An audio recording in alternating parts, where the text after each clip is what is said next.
Hi everybody and welcome to my channel. My name is Madeline and I'm really excited to share with you today my testimony because I've been wanting to make this for a while now and I just haven't been able to work up the courage. It's a very powerful thing that happened to me and I had a very profound experience, and if I can help just one person, that would mean the world to me. So this is just my experience of what happened to me.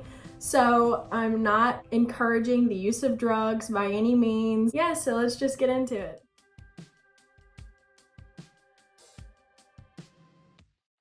So I'm gonna start out basically of like how I grew up. So as a kid, I believed in Jesus because that was what I was taught. We would go to church every now and again, but we weren't like hardcore every Sunday kind of family. My dad wanted us to find a good church, but we never ended up doing that. So in about 5th grade, my parents split up and I moved with my mom. Life just kind of went on from there. I never really saw my dad a whole lot after that. This is actually really important to the story. So me and my dad never really had a good relationship after the whole divorce thing. He got remarried and he ended up having he had a spiritual experience. But until this happened to me, we never had a good relationship. I would go months and months when I wouldn't see him just because I was worried about my own life and, hanging out with my friends and working, and I just kind of pushed him to the side and never really worried about him or his feelings. So Dad, if you're watching this, I love you. And I'm really happy that we have a good relationship now, but we didn't back then. In 8th grade, I went to a Bible retreat and there I was saved and baptized, and it was an awesome experience. I remember hearing a song, "Your love never fails and never gives up, never runs out." Anyways, I remember hearing that song and I just started bawling, crying. I got very emotional, and then I got saved that night. The reason I chose to get saved was because I got all emotional and I was feeling something, and I knew that Jesus was real and that he died for my sins and everything, and I believed in God, but I didn't really know to the full extent of why he died for me and how I could be free from sin and how I could really change my life and be a better person and all of that.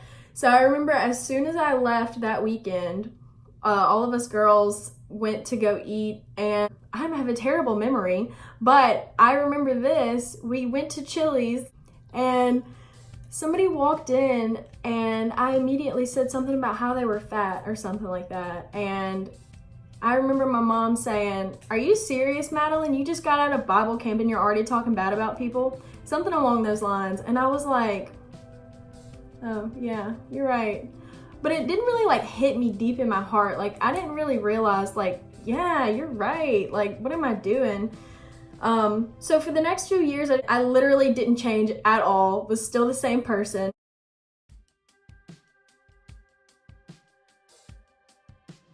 Whenever I was a junior, I was talking to this guy, and he grew up in church, but he was atheist at this point because the Bible didn't make sense, and he convinced me of every possible way of how it doesn't make sense and all of these different things that just don't line up. And then his thing was question everything. So that's what I started doing, was just questioning everything. And I just really thought, you're right, God probably isn't real, maybe isn't real. But the thing is, I had never read the Bible or tried to figure out the truth. I just kind of went with what he said because that's the type of person I was. I was just very easily persuaded. I questioned everything for years and years, and I just never really gave God a thought. Kind of like my dad, I just pushed it to the side and worried about my own life, and I just didn't pay much attention. I was I'm just gonna live my life how I've been living it.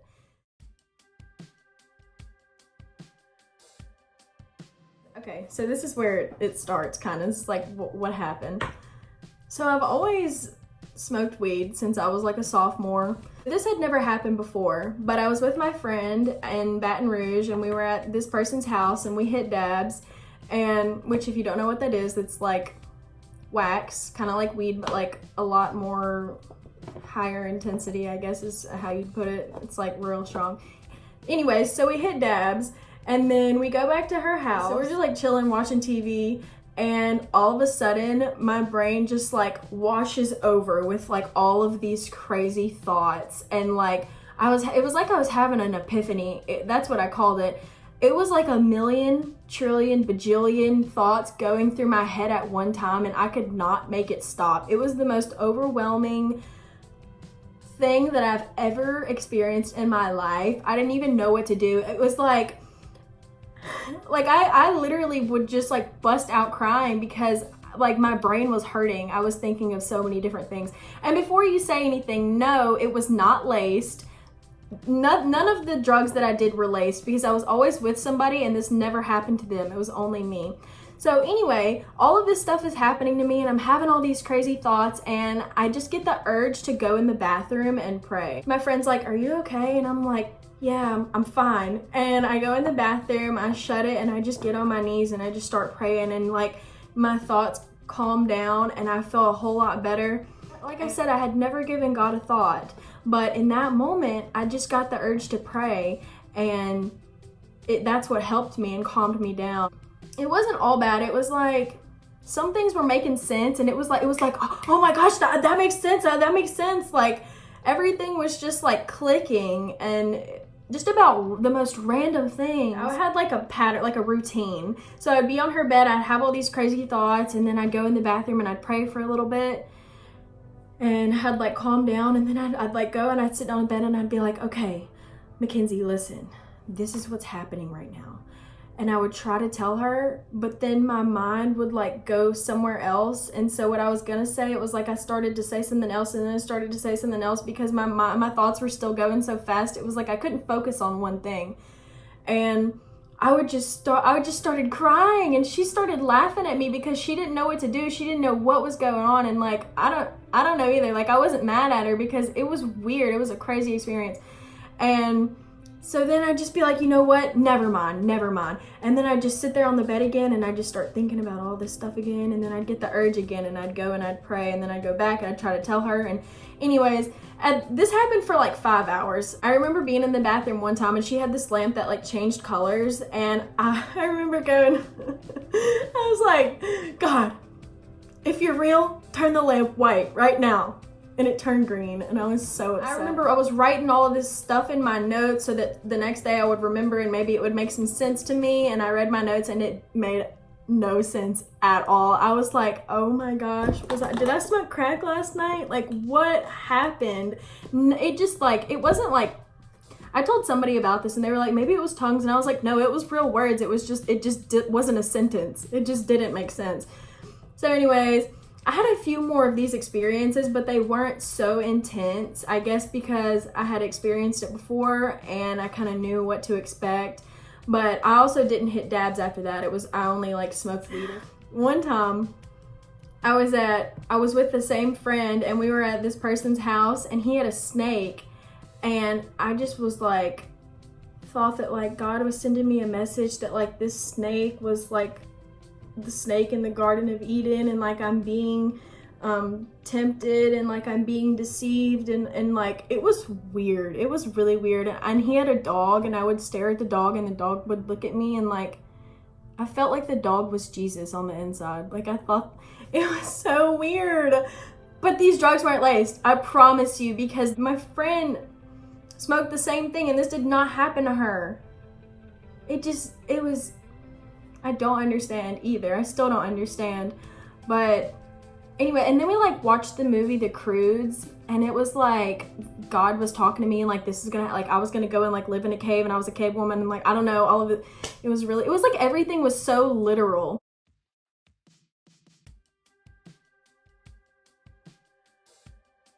So the last time this happened, I was smoking with another friend, and I was cool. Everything was good. And then all of a sudden, the same thing happened, and my mind just starts racing, and like all these thoughts are going through my head.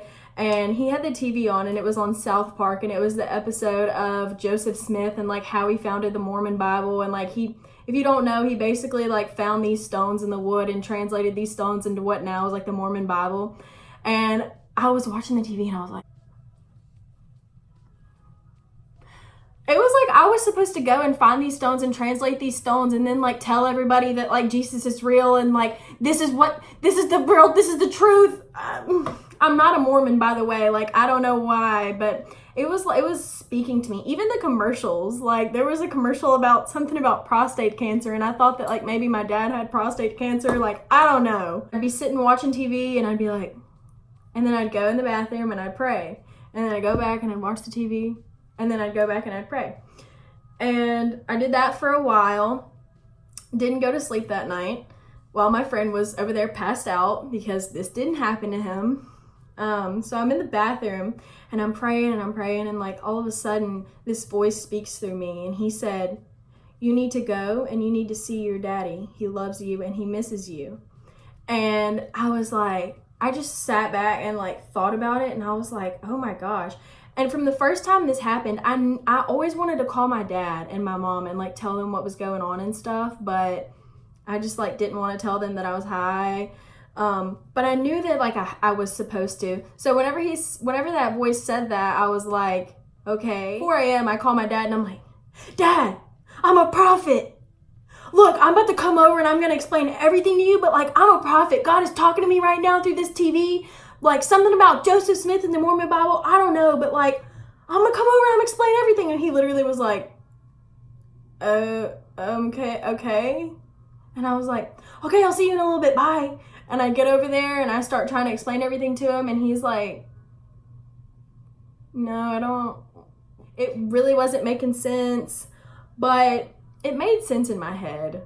Okay, I don't know. There's no other way to explain it, but I knew that night that like Jesus was real. Like for a fact, I just like knew.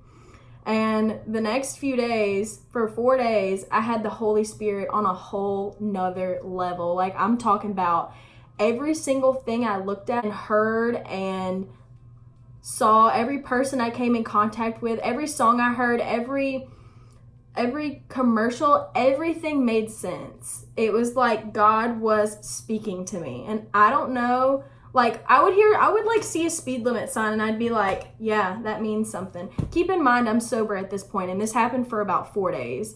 Like I would read the Bible, and I read Peter. And if you read it in the easy version, like me, he says along the lines of like, this is Peter, I am from here, I'm writing a letter to the people of, and I started reading it and I was like, Peter, what's up, dude? I was like, Peter was talking to me. I was like, hey, Peter, oh my goodness, where you been, brother? It was so weird. Like for a little bit, I thought I was Jesus. For a little bit, I thought I was Mary Magdalene. I thought I was supposed to kill a rooster for a second. I thought I was supposed to sacrifice a rooster to the Lord. And then I asked for the truth and I was like, Lord, please don't make me do this. But I thought he was telling me to. And I didn't kill the rooster. Thank God, because I didn't want to do that. But yeah, it was a whole lot of crazy stuff happened. Like I could flip to any part of the Bible, anywhere, even about like something about a fight, like a war, and I could like relate it to my life. I knew what it meant, and like I knew what God was saying, and I was given information that I hadn't even read in the Bible yet, and I knew things that I hadn't learned about. It was just the craziest thing. And I remember I woke up one day and I read the Bible for 6 hours straight. All day, that's all I did. Sometimes I think back to it and I'm like, I wish I could experience that again, because it was awesome. There was a time that I just recently got over. For about a month, I would cry about everything. Like I would hear Jesus' name and I would just bust out in tears. I would listen to like the songs on the radio and it was like God was talking to me. I just knew that everything made sense of like how he died and why he died and how I could be free and, you know, how much he loves me, and just everything I heard and everything people said, I finally got it now. Like that time that I was saved and everything, I didn't truly understand, but now I understood. It was like I was on a higher frequency, and like me and God were like this. Like we were like this. It was crazy, but it was awesome. Even after this happened, I saw some crazy things, some like weird light orbs, and I thought God sent me an angel, and like, I don't know. Everything's fine now. But I remember after that, I thought that once that had subsided, I thought there was like something wrong with me. I thought that God took the Holy Spirit from me, and I was so upset. I was like, what did I do? I would cry and like pray and be like, Lord, give it back, please. And little did I know that like the Holy Spirit is always with you. It was just, if I had stayed at that point, my mind would have exploded, because it was too much for me to handle, especially being very new to this. Anyway, so let me fast forward to today. I am a firm believer in Jesus Christ, and I'm very happy that the Lord saved my life. I thank Him every day. It is the greatest pleasure to know God and serve God and allow my body to be a living sacrifice. I know He's so proud of me, and He loves me so much, and I know now that I'm going to heaven, because the way I was living before, I know that I wasn't. I'm just really happy with my life now. I have joy and I have peace, and I'm not scared of anything. I'm not living some extraordinary life. I don't know what I'm gonna do. I just know that because He is my main priority and I put Jesus first, He's going to do great things in my life. There's no doubt in my mind that I'm going to achieve my goals. Okay, so one last thing. So this happened to me the night that I watched the whole Mormon thing, and I called my dad and I was like, yo, I'm a prophet. That was August 12th. I was reborn on August 12th. And I wrote something whenever I had some of these epiphanies. I like got a journal and all of these like colored pens and stuff. I wanted to start something, so I was trying to. And I bought this little journal. But I only wrote one entry in it. It's from August 1st. It's just really crazy because it's like I foretold what was gonna happen to me, because it's happened now. It's really weird. Okay, so it says, I've been feeling so inspired lately, so motivated to move forward with my life and become something greater. Everything lately seems like it's been happening for a reason. It's like God is trying to speak to me through everyday activities, music, shows, friends. But do I even believe in God?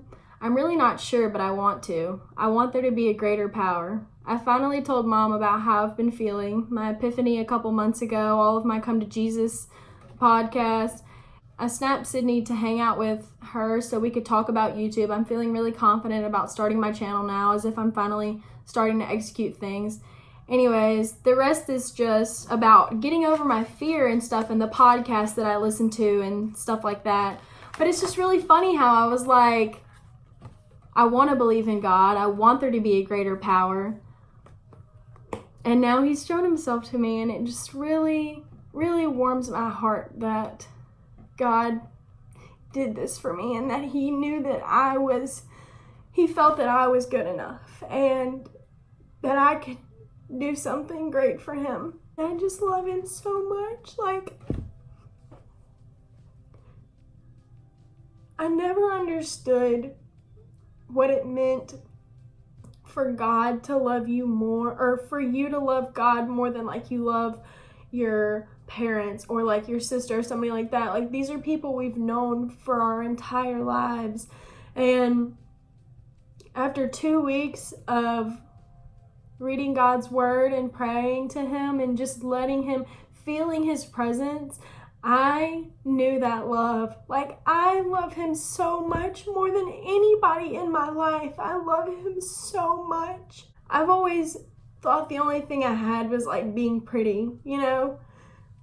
I never thought I was the smartest. I was never good at sports. I can't sing. I can't play instruments. I was in dance and I wasn't the best dancer. I was just never like the best at anything, you know? Or so I thought. But I don't tell myself who I think I am now.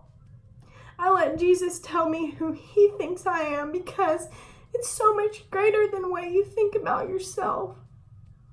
I know everybody can relate to that, and everybody feels like they're just not good enough.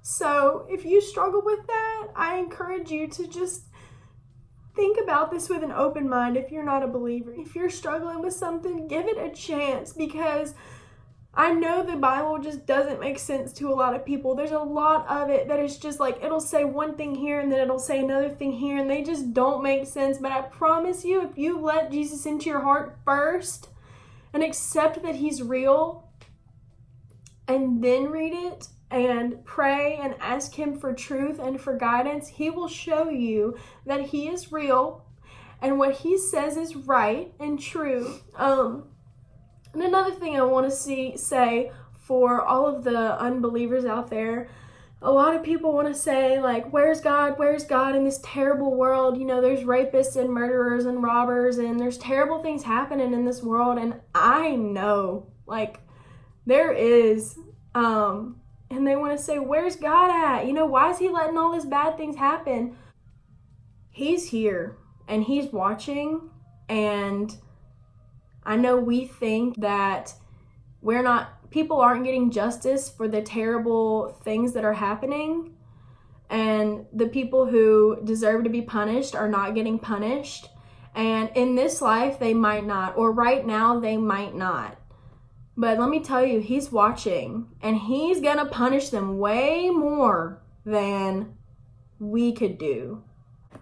But if you sit and you worry about all of these other people instead of yourself and your salvation, the world's not going to be a better place. What we need is more believers, more real Christian people who love and don't judge and want to help others and help save others and plant seeds in people's hearts so that Jesus could come in. We need more people to spread the gospel. We need more people who just want this world to be a better place, because if everybody loved God and put God first, this world would be so much different. It would be so much different.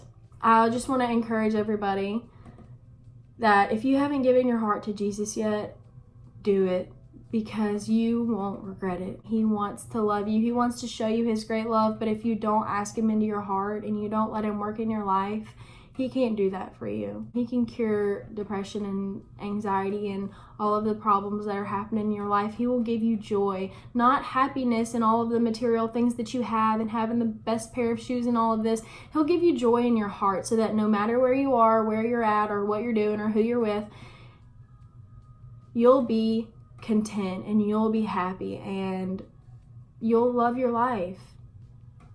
And if you're a believer, I encourage you to start spreading God's love more. Spread some gospel. Just plant seeds everywhere you go. I know it's hard because we don't want to be rejected. We want to be accepted. It's hard because not everybody's a Christian. Not everybody wants to hear that, but it is important. And if you care about people and you care about your brothers and sisters and you want everybody to come to heaven with you, I recommend you do it, because that's the only way that people will know God's great love.